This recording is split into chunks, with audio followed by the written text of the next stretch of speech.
Olá, tudo bem? Paz e bem? Estamos de volta para mais um momento de meditação a partir da espiritualidade franciscana e hoje vamos dar continuidade às novas reflexões sobre as admoestações de Francisco de Assis. No vídeo anterior nós estávamos na nona, agora estamos na décima exortação. Vai dizer o pequeno texto Francisco de Assis, reunido com seus irmãos em capítulo, fez uma exortação e alguém ali copilou. Vai dizer: muito há que, ao pecarem ou receberem injúrias, muitas vezes lançam a culpa sobre o inimigo ou sobre o próximo. Mas não é assim, porque cada um tem em seu poder o inimigo, a saber, o corpo, por meio do qual peca.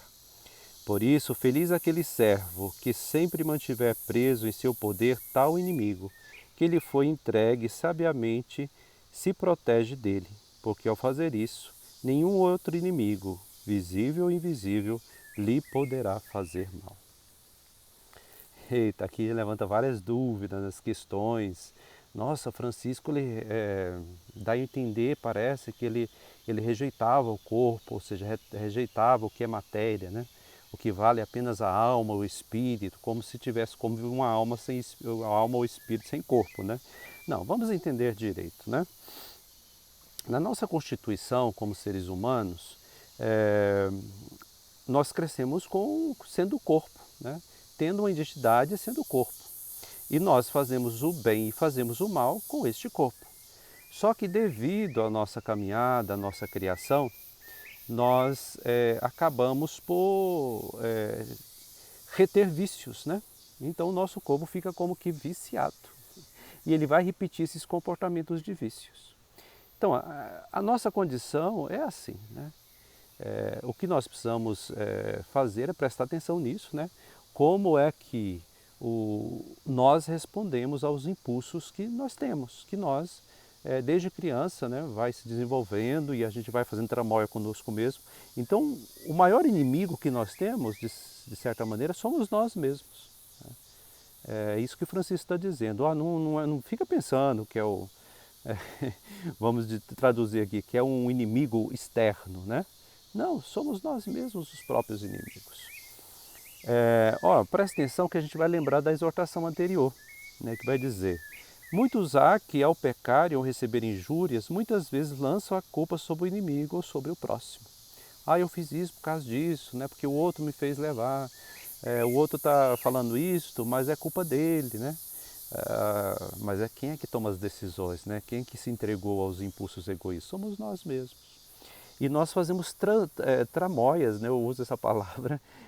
A gente tem umas artimanhas conosco mesmo, de obter prazer imediato, né? Seja correr de alguma coisa que vai nos causar sofrimento, que vai causar, preciso ter uma dedicação mais intensa. A nossa tendência é arranjar desculpa para não realizar. Estou lembrado de situações assim, por exemplo, quando alguém cai doente na família, aí os irmãos vão cuidar e um começa a dar desculpa, porque tem isso, tem aquilo outro que eu tenho que fazer, tem o trabalho, tem as crianças. A gente começa a encontrar desculpas justamente para nos enganar, né? Para a gente não carregar aquilo como se, poxa, é minha responsabilidade, eu não estou fazendo, né? E é difícil, né?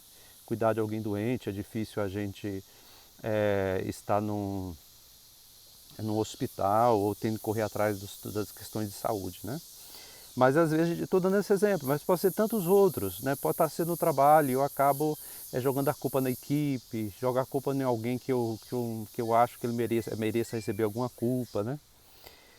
Mas não é assim, porque cada um tem em seu poder o inimigo, ou seja, cada um de nós portamos a nós mesmos, né?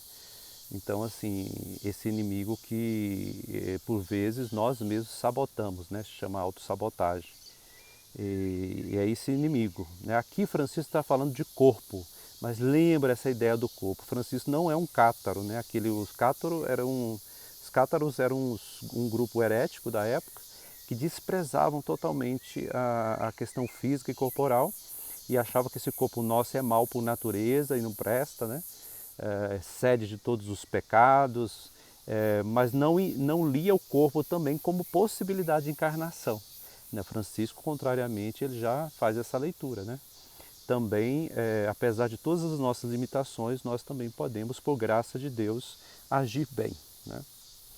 Por isso, feliz aquele servo que sempre mantiver preso em seu poder tal inimigo que lhe foi entregue.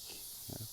Possamos saber lidar com essas nossas capacidades maléficas e sabiamente se proteger dele. Nossa, olha só como Francisco ele é muito realista, né? Olha, e sabiamente sabe proteger, né? Traduzindo, sabe proteger de si mesmo. Aqui não é do outro que peca externamente, sou eu mesmo. Então, assim, é só a graça de Deus para nos ajudar a entender, a viver isso. Porque ao fazer isso, nenhum outro inimigo, ó, presta atenção, né? Nenhum outro inimigo. Então vamos parar de jogar a culpa para fora, né? Visível ou invisível, né? Seja carnal, que tenha corpo, ou seja um ser espiritual, lhe poderá fazer mal. Né? Se a gente parar nessa última frase aqui, né, e trazer isso mais para reflexão, quantos de nós cristãos católicos ou evangélicos novos, né, tem a ideia que tem um inimigo externo, né? A culpa é de lá, é do demônio, é fora, né? E aqui Francisco um realismo cortante. Para com isso, né? Olhe para a sua própria vida, peça a luz de Deus, que você vai entender qual é o verdadeiro inimigo, né? Para o seu crescimento, para o seu desenvolvimento. Às vezes eu falo assim para as pessoas, olha, vamos ler mais as fontes, vamos ler mais as Sagradas Escrituras. Ah, Frei, eu não tenho paciência. Ó, você vai percebendo os mecanismos, né? Eu não tenho tempo. Como assim você não tem 10 minutos? Você passa meia hora, uma hora no celular, você não tem tempo de ler? É porque é difícil, né? Eu não entendo. Sempre uma desculpa, né? É o outro, é o tempo, é a coisa, são as tarefas. Mas na realidade, crua mesmo e nua, sou eu mesmo que não quero fazer e não faço.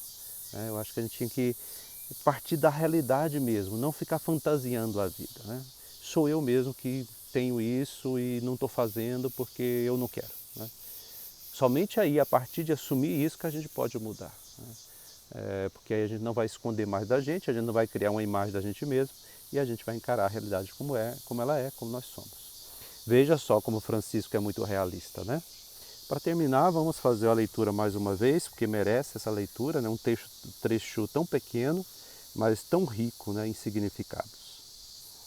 Muitos há que ao pecar ou receber injúria, muitas vezes lança a culpa sobre o inimigo ou sobre o próximo.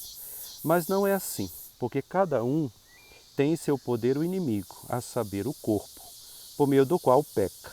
Por isso, feliz aquele servo, que sempre mantiver preso em seu poder tal inimigo que lhe foi entregue, e sabiamente se proteger, porque ao fazer isso, nenhum outro inimigo, visível e invisível, lhe poderá fazer mal. Muito bem, espero que tenha te ajudado aí nas reflexões franciscanas. A gente se encontra aí no próximo vídeo, tentando lançar sempre aí os vídeos franciscanos às quartas-feiras, às 20 horas. E o próximo texto vai ser a demonstração 11ª. Até mais, tchau.